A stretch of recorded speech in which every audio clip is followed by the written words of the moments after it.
అర్జునుడు ద్రోణాచార్యునితో ఇలా అంటున్నాడు. నిన్నటి రోజున వేటకి వెళ్ళినప్పుడు అడవిలో ఒక మహావీరుణ్ణి చూశాను గురువర్య. అతను మహావీరుడని నీకెలా తెలిసింది అర్జున? నాతో పాటు తీసుకెళ్లిన వేట కుక్క మొరగటం విని ఎక్కడో దూరాన ఉన్న అతను ఒకేసారి 7 బాణాలు వేసి దాని నోటిని కుట్టివేశాడు. అతన్ని వెతుక్కుంటూ వెళ్ళాను. అతనితో మాట్లాడాను. వాడు మీ శిష్యుడేనట అని అక్కసుగా అన్నాడు అర్జునుడు. నా శిష్యుడా? అవును, మీ శిష్యుడేనట. పొరపడ్డావేమో అర్జున. నాకు తెలియకుండా నా శిష్యుడెలా ఉంటాడు? ఏదో పొరపాటు జరిగి ఉంటుంది అని తేలిగ్గా నవ్వేశాడు ద్రోణుడు. గురుదేవా, నన్ను ప్రపంచ వీరుణ్ణి చేస్తానని మాటిచ్చారు. ఇచ్చిన మాట తప్పుతారా అంటూ కన్నీళ్లు పెట్టుకున్నాడు అర్జునుడు. నీకిచ్చిన మాట నిలబెట్టుకుంటాను. మళ్ళీ చెప్తున్నాను విను. నిన్ను ఏకైక వీరుడిగా చేస్తాను. రేపటి సూర్యోదయమే మనం అడవికి వెళ్తున్నాం.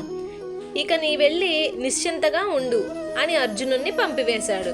మరునాటి సూర్యోదయాన అర్జున సమేతంగా ద్రోణాచార్యుడు అడవికి వెళ్ళాడు.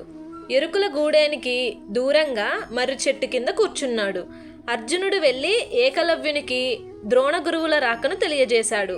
తన కోసం ద్రోణ గురువు తన గూడానికి వచ్చాడని తెలియగానే ఎగిరి గంతు వేశాడు ఏకలవ్యుడు.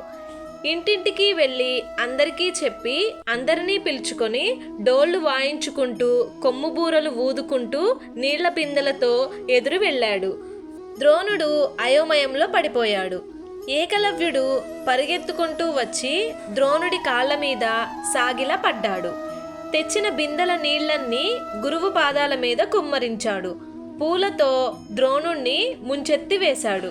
ద్రోణునికేమీ తెలియటం లేదు. ఏకలవ్యుడు ఆనందంతో గంతులేశాడు. ద్రోణుడు ఏకలవ్యునితో మాట్లాడడానికి ప్రయత్నిస్తూనే ఉన్నాడు. కానీ డప్పుల మోతలో, మధ్యల శబ్దాలలో, బాకాల ధ్వనిలో, కేకల సందడిలో ఏకలవ్యుడితో మాట్లాడలేకపోతున్నాడు ద్రోణుడు. ద్రోణుణ్ణి ఊరేగించుకుంటూ గూడానికి తీసుకొచ్చారు. గూడెంలోని చిన్న పెద్ద అందరూ ద్రోణుడి కాళ్లకు తల ఆనించి వెళ్తున్నారు. అర్జునికి ఇదంతా అయోమయంగానూ అలవాటు లేనిదిగానూ ఉంది. గురుస్వామి, నా గూడానికి వచ్చారు. నా జన్మకు పండుగ చేశారు. ఏం పని కోసం వచ్చావయ్యా స్వామి అని ద్రోణుడి పాదాల ముందు ముంగాళిపై కూర్చుంటూ అన్నాడు ఏకలవ్యుడు. నన్ను గురువు అంటున్నావు. నేనెప్పుడు నీకు ధనుసు పట్టుకోవడం కూడా నేర్పలేదు. నేనెలా గురువయ్యా నీకు? ద్రోణాచార్యుడికి మట్టి బొమ్మను తీసుకువచ్చి చూపించాడు. ఆ మట్టి బొమ్మ ఎవరిదో తెలియదు ద్రోణుడికి. ఎవరిది బొమ్మ? మీదే స్వామి. నాదా? మీదేనయ్యా.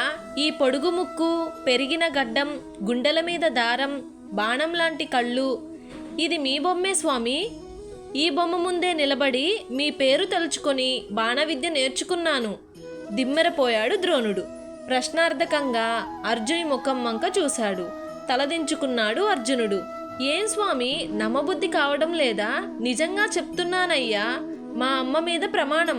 ఈ బొమ్మే నా గురువు. ఈ బొమ్మలోనే మీరున్నారు స్వామి. రాతి బొమ్మలో దేవుడున్నాడని మనమందరం దండం పెట్టడం లేదా? రాతి బొమ్మలో దేవుడున్నట్లుగానే ఈ మట్టి బొమ్మలో మీరున్నారు స్వామి. మీరు నన్ను శిష్యుడు కాదంటే నేనిక్కడే పొడుచుకొని చచ్చిపోతానయ్యా. ద్రోణుడు కళ్ళు మూసుకున్నాడు. అర్థం కాని స్థితిలో పడిపోయాడు. అయోమయమైపోతున్నాడు ద్రోణుడు. ఏకలవ్యుడి గురుభక్తికి, నమ్మకానికి, ఏకాగ్రతకు, పట్టుదలకు మంచు ముద్దల నిమిషానికి కరిగి నీరైపోతున్నాడు ద్రోణుడు. శిష్యత్వం ముందు గురత్వం గులకరాయిలా ఉన్నది. అర్జునుడు మాత్రం గురువుగారినే పరీక్షగా చూస్తున్నాడు. మనసులో మౌనపారాటమే జరుగుతోంది ద్రోణునికి. ఏం చేయాలో, ఏం మాట్లాడాలో బోధపడటం లేదు. పద వెళదాం అంటూ లేచాడు ద్రోణుడు. అప్పుడే వెళ్తావా స్వామి? మీకోసం పళ్ళు తెప్పించాను, పట్టుతేనె పట్టించుకొచ్చాను, కస్తూరి కుంకుమ పువ్వు తెచ్చిపెట్టాను. ఆరగించి విశ్రాంతి తీసుకోండయ్యా. ఇంకొకసారి మరలా వస్తానులే. ఎప్పుడొస్తారు స్వామి? విధి సంకల్పించాలి కదా. స్వామి, మీ దయతో నేను బాణ విద్య నేర్చుకున్నాను. చదువు నేర్పిన అయ్యవారికి గురుదక్షిణ ఇవ్వాలని మా అమ్మ చెప్పింది. నన్నేమివ్వమంటారు స్వామి? ఏమిస్తావు అని తదేకంగా ఏకలవ్యుణ్ణి చూశాడు ద్రోణుడు. నా ప్రాణాలిస్తాను అని నిశ్చలంగా అన్నాడు ఏకలవ్యుడు. నీ కుడి చేతి బొటనవేలు ఇవ్వు చాలు అని తడబడుతూ అన్నాడు ద్రోణుడు. అడిగిందే తడవుగా ఏకలవ్యుడు బొడ్లో ఉన్న బాకుతో తన కుడి చేతి బొటనవేలుని టక్కున నరికివేసుకున్నాడు. స్తన్నుడైపోయాడు ద్రోణుడు. తీసుకోండి స్వామి, తెగిన బొటనవేలుని పళ్ళెంలో పెట్టి ద్రోణుడి ముందుంచాడు ఏకలవ్యుడు. ద్రోణుడు రాతి బొమ్మలా అయ్యాడు. అర్జునుడు ఏకలవ్యుని కానుకను తీసుకుంటూ గురువుగారి వంక కృతజ్ఞతగా చూశాడు. ఆనందమైందా స్వామి అని ఏకలవ్యుడు అడగగా ద్రోణుని కళ్ళల్లో కన్నీళ్లు నిండి కరుణలేని తన గుండెల మీద పడ్డాయి. ఏకలవ్యుడిని తల నిమురుతూ, ఏకలవ్య, నీ గురుభక్తి చాలా గొప్పది. నీ కీర్తి సూర్యచంద్రులున్నంత వరకు ఉంటుంది అంటూ బాధగా ఏకలవ్యుని కళ్ళల్లోకి చూశాడు. మీ సంతోషమే నాకు వరం స్వామి. ద్రోణుడికి ఏకలవ్యుడు హిమాలయమంత ఎత్తుగా కనిపిస్తున్నాడు. శిష్యుని ముందు తాను గరికె మొక్కలా అయ్యాడు. తాను వర్చించబడ్డాడో అవమానించబడ్డాడో తనకే తెలియటం లేదు. కానీ చరిత్రలో ఒక మెట్టు కిందకు దిగానని మాత్రం తెలుసుకున్నాడు. బాధగా మౌనంగా కదలలేక ముందుకి కదిలాడు.